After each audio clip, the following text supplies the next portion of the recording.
Hi అండి.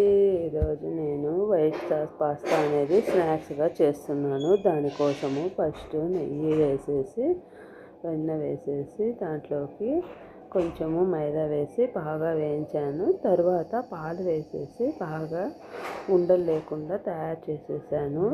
బాగా తయారైనాక దాంట్లోకి కొంచెము కారము పెరి పౌడర్ను కూడా వేసేసి సాల్ట్ వేసేసి అన్నిటినీ బాగా వేసేసి మిక్స్ చేసేసాక దాంట్లోకి పాస్తా కూడా వేసేసి బాగా మిక్స్ చేశాను. మ్యాగీ పౌడరు అన్నిటినీ వేసేసాను అన్నమాట. టేస్ట్ కొంచెము బాగా రావడం కోసమని అలా చేశాను.